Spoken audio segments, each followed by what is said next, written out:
Everyone, सत श्री अकाल सारिਆਂ ਨੂੰ ਤੁਹਾਡਾ ਬਹੁਤ-ਬਹੁਤ ਸਵਾਗਤ ਹੈ ਅੱਜ ਦੀ ਕਲਾਸ 'ਚ। ਅੱਜ ਆਪਾਂ ਕਰਨ ਜਾ ਰਹੇ ਹਾਂ ਪੰਜਾਬ ਸਕੂਲ ਐਜੂਕੇਸ਼ਨ ਬੋਰਡ ਦੀ 10ਵੀਂ ਕਲਾਸ ਦੀ ਕਿਤਾਬ ਖੇਤੀਬਾੜੀ ਜਾਂ ਤੁਸੀਂ ਕਹਿ ਸਕਦੇ ਹੋ ਐਗਰੀਕਲਚਰ ਤੇ ਉਹਦਾ 9ਵਾਂ ਚੈਪਟਰ ਜੋ ਕਿ ਹੈਗਾ ਤਸਦੀਕਸ਼ੁਦਾ ਬੀਜ ਉਤਪਾਦਨ। ਤੇ ਅੱਜ ਆਪਾਂ ਚਰਚਾ ਕਰਾਂਗੇ ਇਸ ਪਾਰਟ ਦੇ ਵਿੱਚ ਬੈਕ ਐਕਸਰਸਾਈਜ਼ ਕੁਐਸਚਨ ਆਨਸਰਸ ਦੀ। ਤਾਂ ਚਲੋ ਸ਼ੁਰੂ ਕਰਦੇ ਹਾਂ।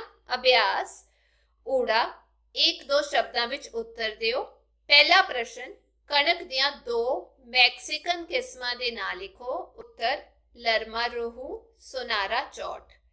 प्रश्न 2, बीज साफ करन वाली मशीन दा नाम लिखो। उत्तर सीडर। प्रश्न 3, कणक दियां 2 नवियां सुधरियां किस्मां दे नाम लिखो। उत्तर WH 1105, PBW 621। चौथा प्रश्न, तस्दीकशुदा बीज दे थैले उपर कितने टैग लगते हैं। उत्तर 2, हरा ते नीला। पंजवां प्रश्न, बुनियादी बीज उपर किस रंग का टैग लगता है। उत्तर सफेद टैग। छेवां प्रश्न, TL बीज का पूरा नाम लिखो। उत्तर truthfully labelled, English which A। सतवां प्रश्न, बीज कानून केड़े साल विच बनिया सी। उत्तर साल 1966 विच। अठवां प्रश्न, कणक ते तस्दीकशुदा बीज की घट्टो घट कितनी उगण शक्ति होनी चाहिए है। उत्तर 85% तो घट नहीं होनी चाहिए। नौवां प्रश्न, झोने दे तस्दीकशुदा बीज की घट्टो घट कितनी शुद्धता होंदी है। उत्तर 98%। 10वां प्रश्न, नरमे दे किसे एक जद्दी पुष्टि गुण का नाम लिखो। उत्तर पिंडियां की गिनती ते टिंडियां का औसत वजन। एड़ा 1-2 वाक्यां विच उत्तर दिओ। पहला प्रश्न, बीज कानून का की उद्देश्य सी अते कदों लागू किया गया सी। उत्तर इस एक्ट का उद्देश्य सी किसानां नूं सही नस्ल का बीज वाजिब कीमतां ते प्राप्त कराउणा। इस कानून नूं 1966 विच लागू किया गया। दूजा प्रश्न, नरमे की फसल के 2 जद्दी पुष्टि गुण लिखो। उत्तर नरमे की फसल के जद्दी पुष्टि गुण हैं इंडियां की गिनती, टांडियां का औसत वजन, फलदार टहनियां की गिनती आदि। 3 प्रश्न, बुनियादी बीज तो की भाव है। उत्तर बुनियादी बीज वो बीज है जिस तो तस्दीकशुदा बीज तैयार किए जाते हैं। चौथा प्रश्न, बीज नूं प्रमाणित करन वाली संस्था का पूरा नाम लिखो। उत्तर बीज नूं प्रमाणित करन वाली संस्था का पूरा नाम पंजाब राज बीज प्रमाणित संस्था, Punjab state seed certification authority है। पंजवां प्रश्न, कणक की फसल के 3 महत्वपूर्ण जद्दी पुष्टि गुण दसो। उत्तर कणक की फसल के जद्दी पुष्टि गुण हैं प्रति पौधा शाखा की गिनती, प्रति सिट्टा दाणियां की गिनती, दाणियां का वजन से सिट्टे की लंबाई आदि। 6वां प्रश्न, ब्रीडर बीज किस संस्था वालों तैयार किया जाता है।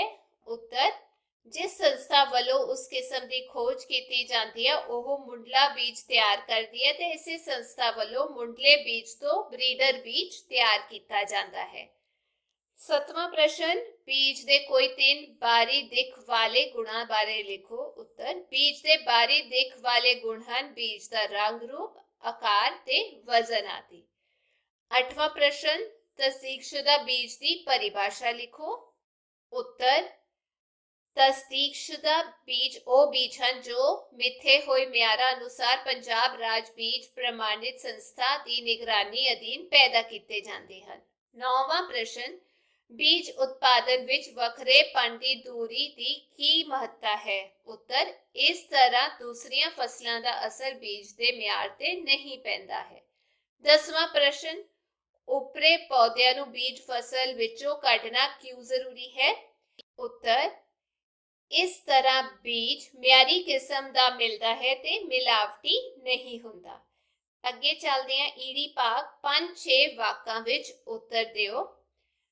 पहला प्रश्न, जद्दी पुष्टि अते बारी दिख वाले गुणों विच की अंतर है। उत्तर बीज ਦੇ ਬਾਹਰੀ ਦਿੱਖ ਵਾਲੇ ਗੁਣ ਬੀਜ ਦਾ ਰੰਗ ਰੂਪ, ਆਕਾਰ, ਵਜਨ, ਟੁੱਟ ਭੱਜ ਰਹਿਤ ਬੀਜ, ਕੂੜਾ ਕਰਕਟ ਰਹਿਤ, ਨਦੀਨ ਰਹਿਤ ਤੇ ਹੋਰ ਫਸਲਾਂ ਦੇ ਬੀਜਾਂ ਦੇ ਰਲੇਵੇ ਤੋਂ ਰਹਿਤ ਬੀਜਾਂ ਨੂੰ ਵਧੀਆ ਕੁਆਲਿਟੀ ਦੇ ਸ਼ੁੱਧ ਬੀਜ ਮੰਨਿਆ ਜਾਂਦਾ ਹੈ। ਫਸਲਾਂ ਦੇ ਜੱਦੀ ਪੁਸ਼ਟੀ ਗੁਣ, ਇਹ ਉਹ ਗੁਣ ਹੈ ਜੋ ਬਾਹਰੋਂ ਦੇਖ ਕੇ ਪਤਾ ਨਹੀਂ ਲੱਗਦੇ, ਇਹ ਬੀਜ ਦੇ ਅੰਦਰ ਹੁੰਦੇ ਹਨ। ਇਹ ਇੱਕ ਫਸਲ ਤੋਂ ਅਗਲੀ ਫਸਲ ਵਿੱਚ ਪ੍ਰਵੇਸ਼ ਕਰਦੇ ਹਨ। ਇਹਨਾਂ ਨੂੰ ਨਸਲੀ ਗੁਣ ਵੀ ਕਿਹਾ ਜਾਂਦਾ ਹੈ। ਵੱਖ-ਵੱਖ ਪੌਦਿਆਂ ਦੇ ਨਸਲੀ ਗੁਣ ਵੀ ਵੱਖ-ਵੱਖ ਹੁੰਦੇ ਹਨ। ਕਿਸੇ ਫਸਲ ਦੀਆਂ ਵੱਖ-ਵੱਖ ਕਿਸਮਾਂ ਵਿੱਚ ਜੋ ਅੰਤਰ ਦਿਖਾਈ ਦਿੰਦਾ ਹੈ ਉਹ ਇਹਨਾਂ ਗੁਣਾਂ ਕਰਕੇ ਹੀ ਹੈ। ਦੂਜਾ ਪ੍ਰਸ਼ਨ, ਬੀਜ ਫਸਲ ਦੇ ਕੋਈ 3 ਮਿਆਰ ਲਿਖੋ। ਉੱਤਰ, ਪਹਿਲਾ, ਬੀਜ ਵਾਲੀ ਫਸਲ ਦੀ ਦੂਸਰੀਆਂ ਫਸਲਾਂ ਤੋਂ ਦੂਰੀ, ਬੀਜ ਵਾਲੀ ਫਸਲ ਵਿੱਚ ਓਪਰੇ ਪੌਦਿਆਂ ਦੀ ਗਿਣਤੀ, ਬੀਜ ਵਾਲੀ ਫਸਲ ਵਿੱਚ ਬਿਮਾਰੀ ਵਾਲੇ ਪੌਦਿਆਂ ਦੀ ਗਿਣਤੀ। ਅੱਗੇ ਤੀਜਾ ਪ੍ਰਸ਼ਨ, ਤਸਦੀਕਸ਼ੁਦਾ ਬੀਜ ਦੇ ਮਿਆਰਾਂ ਬਾਰੇ ਚਾਨਣਾ ਪਾਓ। ਉੱਤਰ, ਤਸਦੀਕਸ਼ੁਦਾ ਬੀਜਾਂ ਦਾ ਉਤਪਾਦਨ ਕਰਨ ਲਈ 2 ਤਰ੍ਹਾਂ ਦੇ ਮਿਆਰਾਂ ਦੀ ਪਾਲਣਾ ਕਰਨੀ ਪੈਂਦੀ ਹੈ। ਪਹਿਲਾ, ਖੇਤ ਵਿੱਚ ਬੀਜ ਵਾਲੀ ਫਸਲ ਦੇ ਮਿਆਰ, ਦੂਜਾ ਬੀਜਾਂ ਦੇ ਮਿਆਰ। ਹੁਣ ਆਪਾਂ ਦੋਨਾਂ ਬਾਰੇ ਚਰਚਾ ਕਰਦੇ ਹਾਂ। ਪਹਿਲਾ, ਖੇਤ ਵਿੱਚ ਬੀਜ ਵਾਲੀ ਫਸਲ ਦੇ ਮਿਆਰ, ਬੀਜ ਫਸਲ ਨੂੰ ਫੇਲ ਜਾਂ ਪਾਸ ਕਰਨ ਲਈ ਹੇਠ ਲਿਖੇ ਮਿਆਰ ਹਨ।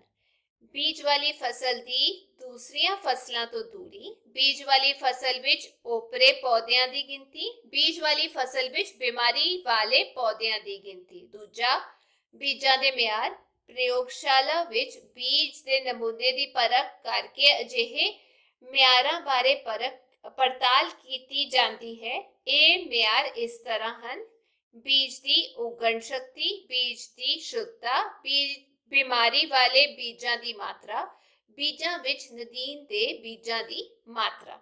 ਚੌਥਾ ਪ੍ਰਸ਼ਨ, ਵਪਾਰਕ ਪੱਧਰ ਤੇ ਤਸਦੀਕਸ਼ੁਦਾ ਬੀਜ ਉਤਪਾਦਨ ਕਰਨ ਲਈ ਤਰੀਕਾ ਲਿਖੋ।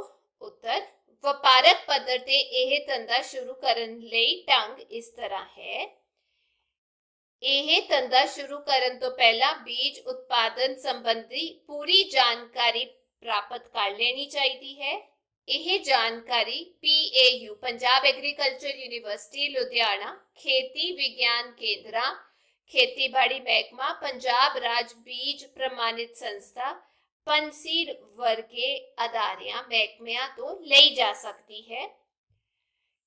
ਕਿਹੜੀ ਫਸਲ ਦੇ ਬੀਜ ਦਾ ਉਤਪਾਦਨ ਕਰਨਾ ਹੈ, ਉਸ ਦੀ ਚੋਣ, ਬੀਜ ਉਤਪਾਦਨ ਲਈ ਲੋੜੀਂਦਾ ਢਾਂਚਾ, ਮੰਡੀਕਰਨ ਆਦਿ ਬਾਰੇ ਢੁਕਵੀਂ ਵਿਉਂਤਬੰਦੀ ਕਰਨੀ ਜ਼ਰੂਰੀ ਹੈ। ਕੰਪਨੀ ਬਣਾ ਕੇ ਖੇਤੀਬਾੜੀ ਮਹਿਕਮੇ ਤੋਂ ਲਾਇਸੈਂਸ ਲੈਣਾ, ਬੀਜ ਸਾਫ਼ ਕਰਨ ਵਾਲੀ ਮਸ਼ੀਨ, ਪੱਕਾ ਫਰਸ਼, ਸਟੋਰ, ਥੈਲੇ ਸਿਉਣ ਵਾਲੀ ਮਸ਼ੀਨ, ਬੀਜ ਪੈਕ ਕਰਨ ਵਾਲੀਆਂ ਥੈਲੀਆਂ ਆਦਿ ਮੁੱਢਲੀਆਂ ਲੋੜਾਂ ਹਨ ਜਿਨ੍ਹਾਂ ਬਾਰੇ ਫੈਸਲਾ ਕਰਨ ਲਈ ਪੂਰੀ ਜਾਣਕਾਰੀ ਅਤੇ ਤਜਰਬੇ ਦੀ ਲੋੜ ਹੈ। ਬੁਨਿਆਦੀ ਬੀਜ ਨੂੰ ਨਿਰਦੇਸ਼ਕ ਬੀਜ ਪੰਜਾਬ ਖੇਤੀਬਾੜੀ ਯੂਨੀਵਰਸਿਟੀ ਲੁਧਿਆਣਾ ਤੋਂ ਲਿਆ ਜਾ ਸਕਦਾ ਹੈ। ਬੀਜ ਦਾ ਬਿੱਲ ਫਰਮ ਜਾਂ ਕੰਪਨੀ ਦੇ ਨਾਂ ਤੇ ਹੋਣਾ ਜ਼ਰੂਰੀ ਹੈ। ਫਾਊਂਡੇਸ਼ਨ ਬੀਜ ਤੋਂ ਸਿਫਾਰਸ਼ਾਂ ਅਨੁਸਾਰ ਫਸਲ ਪੈਦਾ ਕਰਕੇ ਫਸਲ ਨੂੰ ਪੰਜਾਬ ਰਾਜ ਸੀਡ ਸਰਟੀਫਿਕੇਸ਼ਨ ਮਹਿਕਮੇ ਕੋਲ ਰਜਿਸਟ੍ਰੇਸ਼ਨ ਕਰਵਾਉਣੀ ਚਾਹੀਦੀ ਹੈ। ਫਸਲ ਵਿੱਚੋਂ ਉੱਪਰੇ ਪੌਦੇ, ਬਿਮਾਰੀ ਵਾਲੇ ਪੌਦੇ ਅਤੇ ਨਦੀਨਾਂ ਨੂੰ ਪੁੱਟਦੇ ਰਹਿਣਾ ਚਾਹੀਦਾ ਹੈ। ਉੱਪਰ ਦੱਸੇ ਮਹਿਕਮੇ ਤੋਂ ਫਸਲ ਦਾ 2-3 ਵਾਰ ਨਿਰੀਖਣ ਕੀਤਾ ਜਾਂਦਾ ਹੈ। ਫਸਲ ਕੱਟ ਕੇ ਸਾਫ਼ ਕਰਕੇ ਸਹੀ ਢੰਗ ਨਾਲ ਪੈਕ ਕਰਨਾ ਚਾਹੀਦਾ ਹੈ ਤੇ ਲੋੜੀ ਦੇ ਟੈਗ ਬੀਜ ਵਾਲੇ ਥੈਲੇ ਤੇ ਲਗਾ ਦੇਣੇ ਚਾਹੀਦੇ ਹਨ। ਇਸ ਤੋਂ ਪਹਿਲਾਂ ਬੀਜ ਨੂੰ ਮਹਿਕਮੇ ਵੱਲੋਂ ਬੀਜ ਪਰਖ ਪ੍ਰਯੋਗਸ਼ਾਲਾ ਵਿੱਚ ਪਰਖ ਕੀਤਾ ਜਾਂਦਾ ਹੈ। ਪੰਜਵਾਂ ਪ੍ਰਸ਼ਨ, ਤਸਦੀਕਸ਼ੁਦਾ ਬੀਜ ਉਤਪਾਦਨ ਦਾ ਕਾਰੋਬਾਰ ਕਰਨ ਲਈ ਮਹੱਤਵਪੂਰਨ ਨੁਕਤਿਆਂ ਤੇ ਚਾਨਣਾ ਪਾਓ। ਉੱਤਰ, ਤਸਦੀਕਸ਼ੁਦਾ ਬੀਜ ਉਤਪਾਦਨ ਦਾ ਕਾਰੋਬਾਰ ਕਰਨ ਲਈ ਮਹੱਤਵਪੂਰਨ ਨੁਕਤੇ ਇਸ ਤਰ੍ਹਾਂ ਹਨ। ਪਹਿਲਾ, ਇਸ ਗੱਲ ਦੀ ਚੰਗੀ ਤਰ੍ਹਾਂ ਘੋਖ ਕਰ ਲਵੋ ਕਿ ਕਿਹੜੀ ਫਸਲ ਦਾ ਬੀਜ ਉਤਪਾਦਨ ਚੰਗਾ ਮੁਨਾਫਾ ਦੇਵੇਗਾ ਤੇ ਇਸ ਨੂੰ ਪੈਦਾ ਕਰਨਾ ਸੌਖਾ ਹੈ ਜਾਂ ਨਹੀਂ। ਦੂਜਾ, ਫਸਲ ਦੀ ਚੋਣ ਇਲਾਕੇ ਦੇ ਹਿਸਾਬ ਨਾਲ ਕਰੋ ਜਾਂ ਜਿਸ ਦੀ ਖੁਦ ਕਾਸ਼ਤ ਕਰਦੇ ਹੋ ਉਸ ਨੂੰ ਚੁਣੋ। ਵੱਡੀ ਪੱਧਰ ਤੇ ਖਪਤ ਹੋਣ ਵਾਲਾ ਬੀਜ ਚੁਣਨਾ ਚਾਹੀਦਾ ਹੈ, ਜਿਵੇਂ ਕਣਕ ਦਾ। ਪਨਸੀਡ ਦੇ ਰਜਿਸਟਰਡ ਕਿਸਾਨ ਬਣ ਕੇ ਬੀਜ ਪਨਸੀਡ ਨੂੰ ਵੇਚਿਆ ਜਾ ਸਕਦਾ ਹੈ। ਜਿਸ ਵੀ ਖੇਤਰ ਨਾਲ ਸੰਬੰਧਿਤ ਬੀਜ ਉਤਪਾਦਨ ਕਰਨਾ ਹੈ ਉਸ ਦੀ ਚੰਗੀ ਪੜਤਾਲ ਕਰਕੇ ਪੂਰੀ ਜਾਣਕਾਰੀ ਤੇ ਨਿਗ ਲੈ ਕੇ ਹੀ ਧੰਦਾ ਸ਼ੁਰੂ ਕਰੋ। 6ਵਾਂ, ਹਾਈਬ੍ਰਿਡ ਬੀਜ ਦਾ ਉਤਪਾਦਨ ਕਰਕੇ ਚੰਗਾ ਮੁਨਾਫਾ ਕਮਾਇਆ ਜਾ ਸਕਦਾ ਹੈ, ਪਰ ਇਸ ਲਈ ਬਹੁਤ ਮਿਹਨਤ, ਸਿਖਲਾਈ ਦੀ ਤੇ ਸਬਰ ਦੀ ਲੋੜ ਹੈ। ਇਸ ਕੰਮ ਲਈ ਮੁੱਢਲਾ ਢਾਂਚਾ ਤਿਆਰ ਕਰਨਾ ਪੈਂਦਾ ਹੈ ਜਿਸ ਵਿੱਚ ਪੈਸਾ ਖਰਚ ਹੁੰਦਾ ਹੈ। ਮੁੱਢਲੇ ਢਾਂਚੇ ਵਿੱਚ ਸਟੋਰ, ਪੱਕਾ ਫਰਸ਼, ਸੀਡ ਗ੍ਰੇਡਰ ਤੇ ਹੋਰ ਮਸ਼ੀਨਾਂ ਆਦਿ ਦੀ ਲੋੜ ਹੁੰਦੀ ਹੈ। ਤੇ ਇਹ ਸੀਗੀ ਅੱਜ ਦੀ ਕਲਾਸ। ਮੈਂ ਉਮੀਦ ਕਰਦੀ ਹਾਂ ਇਹ ਚੈਪਟਰ ਤੁਹਾਡੇ ਕੰਮ ਆਏਗਾ। ਜੇ ਵੀਡੀਓ ਵਧੀਆ ਲੱਗੀ ਤਾਂ ਲਾਈਕ, ਸ਼ੇਅਰ ਤੇ ਚੈਨਲ ਨੂੰ ਸਬਸਕ੍ਰਾਈਬ ਜ਼ਰੂਰ ਕਰਿਓ। ਕਮੈਂਟ ਸੈਕਸ਼ਨ ਵਿੱਚ ਫੀਡਬੈਕ ਦਿਓ। ਆਪਾਂ ਫਿਰ ਮਿਲਾਂਗੇ। Till then take care, bye bye.